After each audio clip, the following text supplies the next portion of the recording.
All right, so that's my question for you to start this off. Are workouts and exercise useless when it comes to losing weight? Post in the comments. Yes, workouts are useless, or no, workouts aren't useless.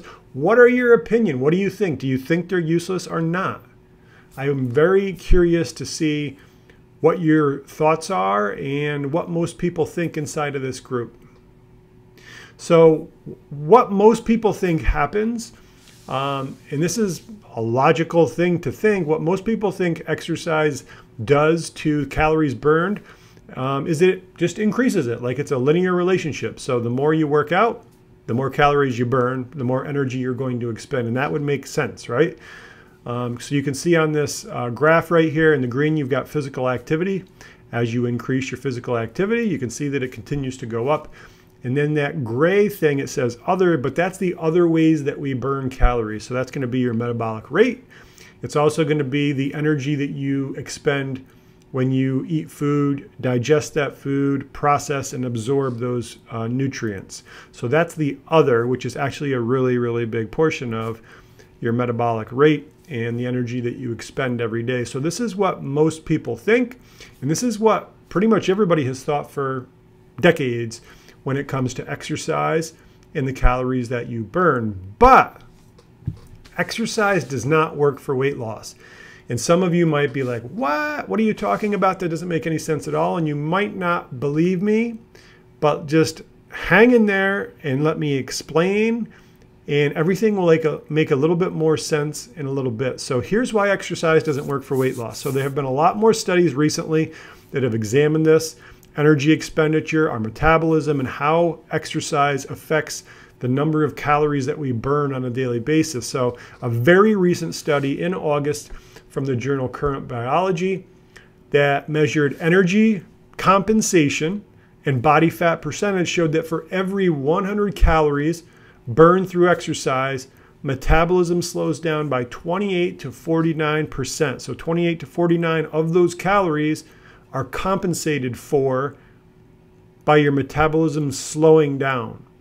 And here's the thing: the more body fat somebody has, so if somebody is overweight or they're obese, which is typically those are going to be the people who are trying to lose weight, right?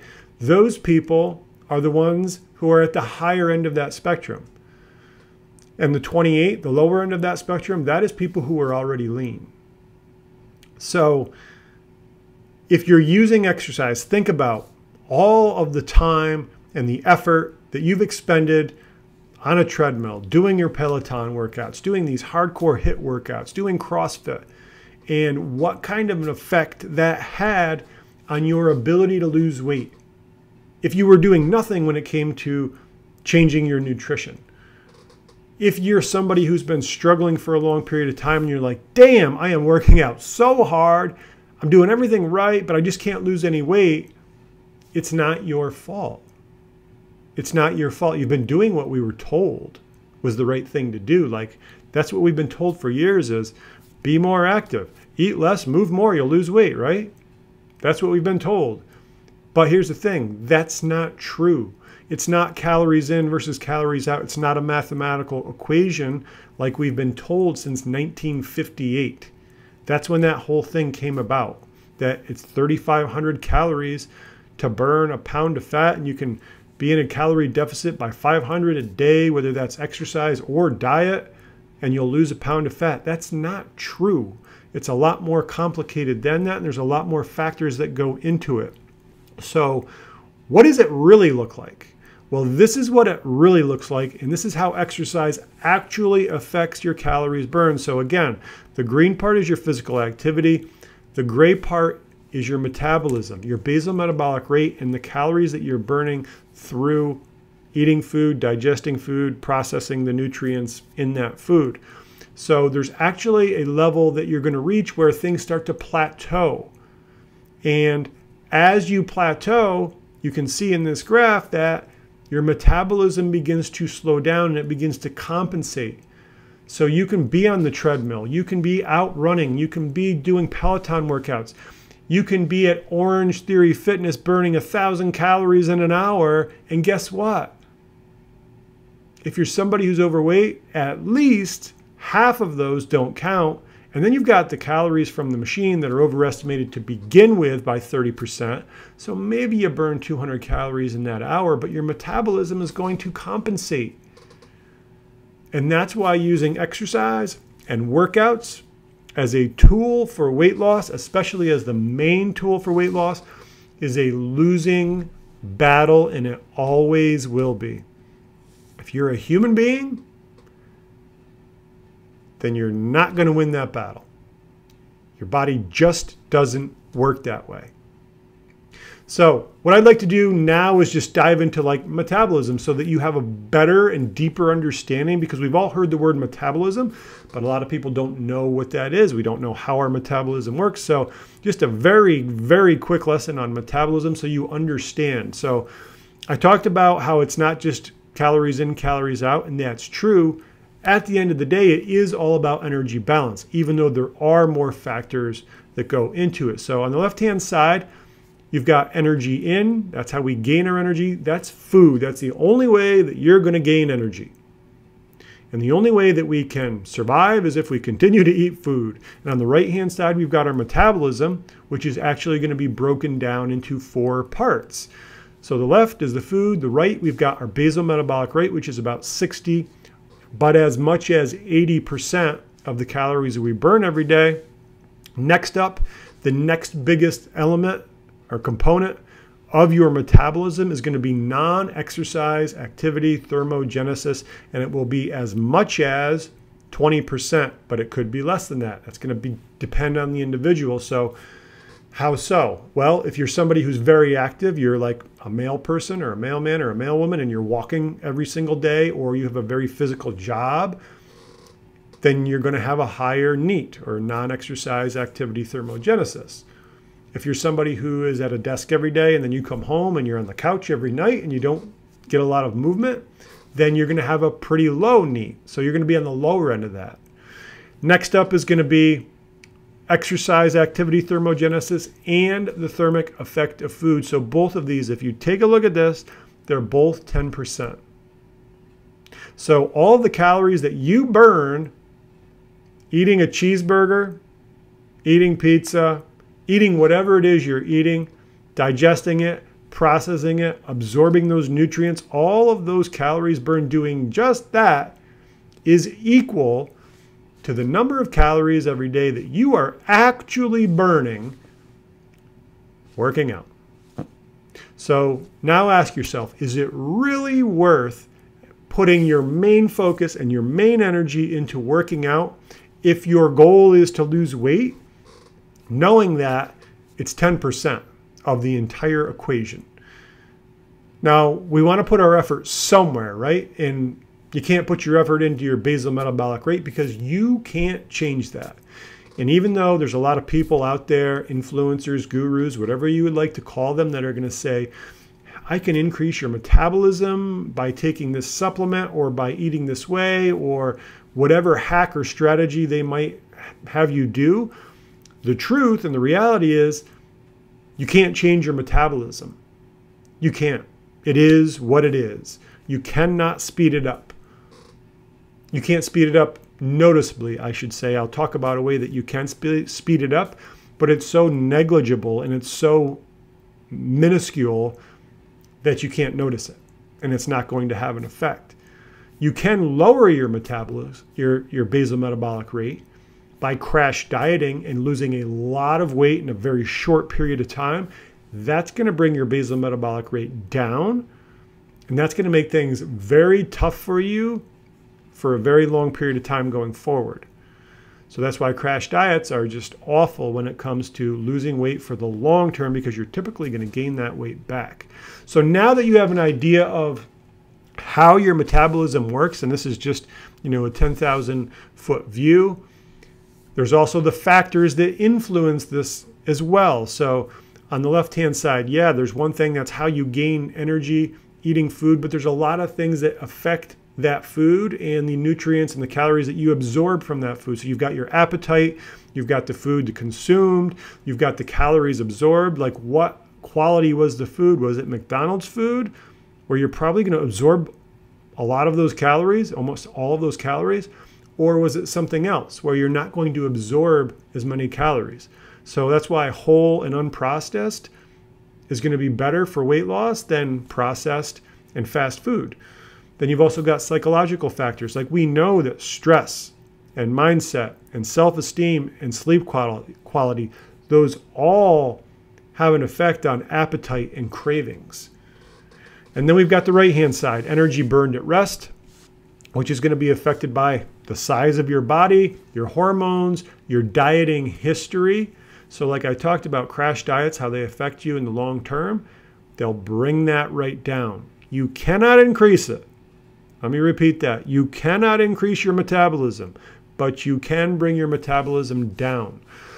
Age is going to have a factor. So from 20 to 60, our metabolism remains the same. Once you get to 60, it begins to go down. Energy burned through exercise, energy burned through non-exercise activity, and then lastly, the energy burned by metabolizing the food that we eat. So how do we gain weight? Well, I think that we all pretty much know that when energy in is more than energy out, and all of those factors on the left-hand side are outweighing the factors on the right-hand side, that's when you begin to gain weight. And then vice versa, when all of the factors on the right-hand side and your energy out is in excess of the food and the calories that you're consuming, that's when you're going to lose weight. So what should you put your focus on? Well, it's not workouts and it's not exercise. And I explained why. And there's more research. You can Google it. You can just Google workouts or exercise bad for weight loss, and a bunch of stuff is going to come up. And there's a lot of studies on it. So what should you put your effort and your energy and your focus into? If your main goal is weight loss, it should be what and how much you eat. So that's at the bottom of the pyramid. That's what you should be focusing on most. Nutrition is going to have the biggest impact in your ability to lose weight. Next up is going to be all of those factors that affect food intake. So once you've got your calories dialed in, protein, macronutrients, you're eating what you should be based on your sex, your age, your height, and all of that stuff.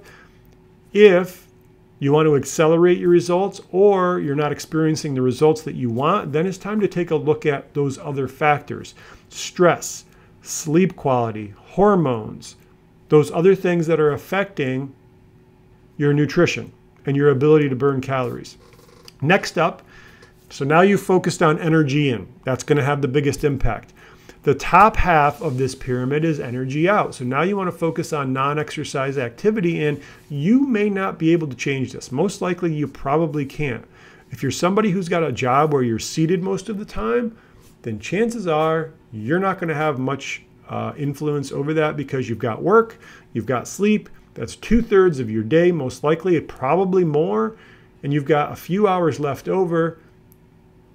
So what are you going to do? You're probably not going to be able to change that much.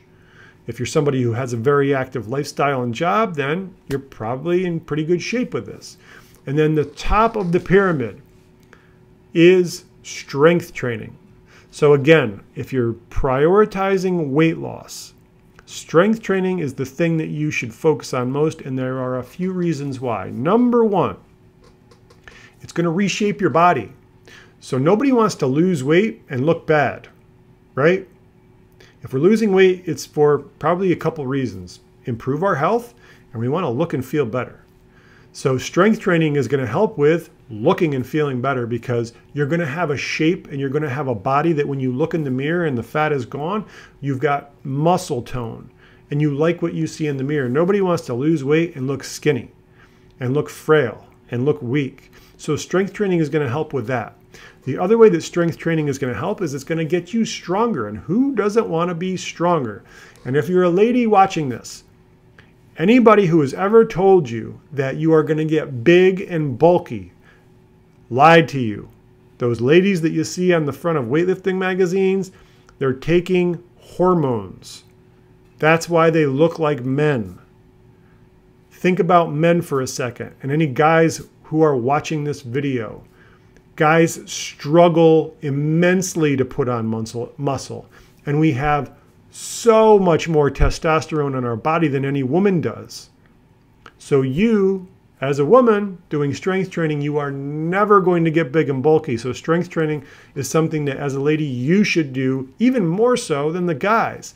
It's going to get you stronger. But lastly, it's going to increase your metabolism. And when I say this, it's not going to boost your metabolism a lot at all. Okay, muscle is a more active tissue, fat is a less active tissue. So as you gain more muscle and you lose fat, then your metabolism is going to go up because you're going to burn more calories at rest throughout the day doing everything that you do. But that number is so minuscule, and the number of calories you are then going to be eating because you are now a bigger, stronger, hungrier person is probably going to negate any change you had in your metabolism. So that is why I said there is no way that you can increase your metabolism, because any change that you would have through strength training is going to be negated by the calories you eat unless you really can fight those hunger pangs and avoid eating food, which you're probably not going to do, and it doesn't sound like much fun to begin with. So these are the things that you should focus on: what and how much you eat, the factors that affect food intake, so you've got energy in. If you're able to, you want to focus on non-exercise activities, so really just getting in more steps. Go for a walk every day. Make that part of your lifestyle. Get outside, get some sun. So that's one of those other factors, is getting sun and getting vitamin D. So you kill two birds with one stone. And then lastly, when it comes to weight loss, strength training can help a little bit. Okay? Now, one last thing that I want to say is that I don't want you to take what I'm saying the wrong way, that I'm saying that exercise is bad, because it's not. There are so many, there's countless benefits of exercise, and you should exercise. And my advice is move every single day. Move with purpose every single day, whether that's a workout, going for a walk, going for a run, going for a bike ride, going for a hike, playing tennis, playing basketball, whatever you enjoy doing, you should do it every day, because of all the benefits that it has. I do cardio 2, 3, 4 times a week, but I don't do it to lose weight. I do it because I want to improve my performance. So every time I go for a run, I try to beat my last time. But also for heart health, lung health. Like I check my Apple Watch, and the first thing I check is not how many calories I burned, it's what was my heart rate, what was my recovery heart rate. After 2 minutes, how much did my heart rate come down? Like, that's what I'm focused on. I want to have a good heart, and I want to have a strong heart. And what was my VO2 max? Like, how is my body processing oxygen? And those are the reasons you should do cardio. And there's also stress relief. And there's also just having a clearer mind and feeling better about yourself and having more energy. There's countless benefits to exercise, and you should exercise every day. But if your number one goal is weight loss, you shouldn't be doing that exercise with the idea that the harder you go and the more you do, the better your weight loss results are going to be, because it's just not going to be there. And if you're doing a lot of exercise, chances are you're going to increase your appetite, and you're going to be eating more, and it's going to be harder to lose weight. So put your focus into the bottom of this pyramid: how much food you eat, what's the quality of the food you eat, what food are you eating, and then all of those factors that influence that, and you'll be much more successful. So once again, I appreciate you joining me tonight for my first live after a long break and time off from it. So if you have enjoyed this training tonight and you gain value from what I taught you tonight, and you are somebody who is looking to lose weight, you've struggled to lose weight, and you would like to get some clarity on what a path would look like to get you to your goals, I would love to hop on a call with you. This is a link to my calendar.